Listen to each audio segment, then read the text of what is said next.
Today, I want to quickly take you through a bunch of things you need to know about Warzone 2. You know, this is a totally new game, new features, different dynamics, and there's things you really want to be aware of before dropping in so that you aren't caught completely off guard. Now, Warzone 2 starts November 16th, 1 p.m. Eastern Time. It is free to play, and we're going to be dropping into Al Mazrah with 150 people. Now, we don't know what game modes we're getting. Solos, duos, trios, quads. We're not 100% sure. All we know is we're back to a big map with 150 people. If you have been playing MW2, you're going to notice some familiar areas. Fortress, Embassy, Hydroelectric, Tarak are all going to be integrated in, which are kind of some smaller maps. And then, of course, we have Seraph Bay and Said, which are invasion and ground war maps that you're going to see integrated in. So those are going to look very familiar to you. Now, one of the biggest changes is loadouts. Look, loadouts are not leaving. It's one of the things that makes Call of Duty a unique BR, but loadouts are very, very different in Warzone 2. Previously, you got enough money, you bought a loadout drop for your squad, you threw it down, you're able to get everything that you needed. It's a little bit different here in Warzone 2. The first way that you can get a loadout gun is through the shop, but notice that you are only able to purchase your primary weapon, so that just allows you to be a little bit more comfortable with the gun that you're fighting with. Say you're not comfortable with your floor loot, you have enough cash, you can buy your primary weapon, and all of a sudden you have a little bit more confidence to challenge people. So that's one way to actually get a loadout gun. The second is going to be loadout drop public event. This is where in the middle of a BR match, it's between second circle and sixth circle, there are going to be loadout drops, but they can be accessed by any player. So you don't have a dedicated loadout drop. Instead, it's a loadout drop that can be hit by anybody, and that just creates a little bit more action. You're not going to know how many teams are around you, so you got to be a little bit smarter. In my opinion, though, the only thing that it changes is information. You know, in Warzone, if 5 loadout crates dropped, you knew there were 5 teams around you or 4 other teams around you. Here, you're not going to know exactly how many other teams are in that area, and you may have to rotate a little bit farther to actually get to it. Now, the last one is going to be strongholds or black sites. Now, these are kind of unique things that you can do where they are going to unlock at a certain point in the match. You complete an objective, and from there, you can actually get your loadout. So this kind of replaces the cash dynamic of, instead of now just having to loot and get enough cash, you simply complete a mission or an objective, and now you can get that loadout, and we'll talk a little bit more about that later. Next up, we have looting mechanics. So this is going to be a little bit different, a little bit more unique. It's going to take a little bit of getting used to. So supply boxes will still throw out items to pick up. And, you know, there's also going to be duffel bags, medical cases, and they are going to function with a loot menu. You are also going to have a backpack. That backpack is what holds everything that you're carrying. When you kill somebody's going to drop their primary on the ground and their backpack, which operates through a loot menu. So this loot menu is going to pop up. So instead of everything just falling out on the ground, you're going to have to navigate this loot menu. It's just going to take a little bit of getting used to. It's going to feel uncomfortable at first.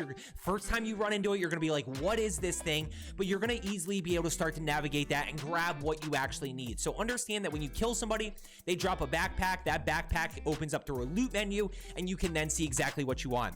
Now let's talk about the Gulag. You know, for us Rebirth and Resurgence players, we haven't been to the Gulag in a while, but we are going back to the Gulag. This one is very, very interesting, and this is really one thing I want to highlight in terms of what you need to know. It is a 2v2 environment where you are randomly paired with a duo. Now, here's where it gets really interesting. There's also what is called a jailer. Now, similar to Gulag, in the past, you have a pistol or shotgun, a lethal, and then a tactical. So that hasn't really changed. But there's a jailer who will appear in the middle of the match. Now, you have a unique option here. You can either go 2v2 and actually try to fight each other, and the winning pair goes back into the game, or you can combine and fight the jailer, at which point all 4 people then go back into the game. Now, this gets interesting because what if one player sabotages? You know, it's going to take some strategy. You got to be careful. But overall, it's going to be a totally unique Gulag, and it's going to be something totally different. There's going to be some strategy behind it. Now let's talk about AI combatants in Strongholds, Black Sites, and Gulag Overtime. Now, Gulag Overtime, you know, that's just to keep things moving. But let's talk about Strongholds and Black Sites.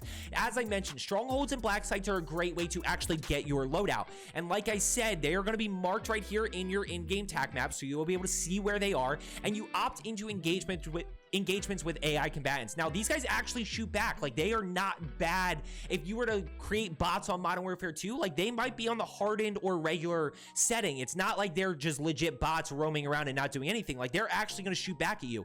And the whole goal here is to disarm a bomb. That earns a key. You get your loadout. Now, once you get the black site key, that allows you to do, like, weapon blueprints and stuff like that. But a lot of people can be doing the strongholds and the stronghold objective, which allows you to get that loadout. You know, that's the way we replace being able to buy it. Instead, you got to complete the objective.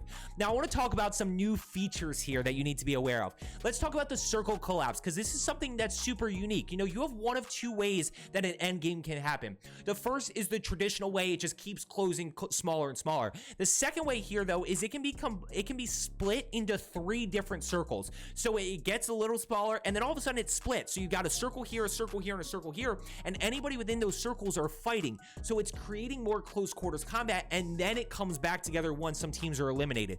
Now, one thing that people were worried about, which I think they address right here, circle collapse. Yeah.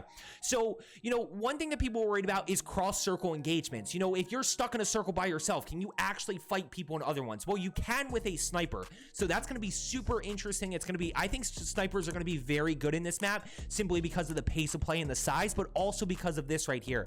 You know, you'll be able to see through the hazy collapse and take out enemies in other circles.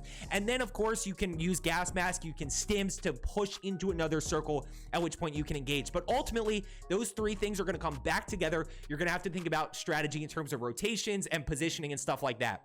So now we go back here, we got proximity chat, and this is another big one right here, interrogation. So this gets super interesting, and again, we'll go over here. Interrogation, after you down a player, you can interrogate them. And when you interrogate them, it's super quick. It's like a few seconds. Once you interrogate them, you actually get pings about where those other enemies are, where teammates are.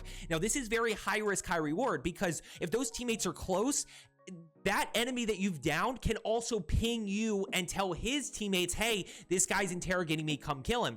So it's kind of high risk, high reward. If nobody's around, you kind of get an extra piece of information. But if those teammates are close, all of a sudden you're not getting that full kill. So it's a super interesting dynamic. You can interrogate them just a few seconds. That gives you a little bit more information about where other people are. So that's going to be a very interesting play in terms of when to do that and when not to do that.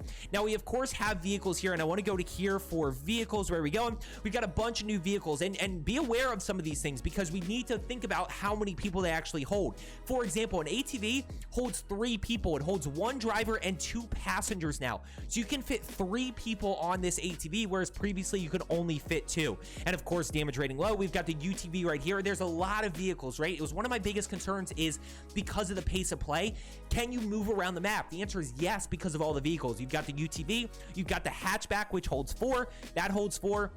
You've got the chop top, which obviously leaves your head a little exposed. You got the SUV, you've got the Hummer EV, you've got the tactical vehicle, you've got the cargo truck, you've got the light helo, the heavy chopper, you've got the obviously water, you got the boats here because you can actually go onto the water. So there's a lot of different ways that you can actually get around. Now, one of the biggest things to note here is this right here, fuel and health. So you actually have fuel in your vehicle, so it's not unlimited use. And yes, you can refuel it in gas cans found around the map or at gas stations. You got to be strategic about those, especially for our aggressive players who are going to be using them, that hey, your car can actually run out of gas. It's not unlimited use. So that's just one thing to keep in mind right there. But I think vehicles are going to be a huge play in terms of being able to get around the map. And there you see a little bit of the boat right there. And you can really use water to your advantage here. You can swim, you can take the boats. You know, this wasn't something we could do too much in Warzone 1, but it's going to be a really big factor in Warzone 2, being able to use these to escape enemies, you know, to rotate out of certain situations. It just gives us another way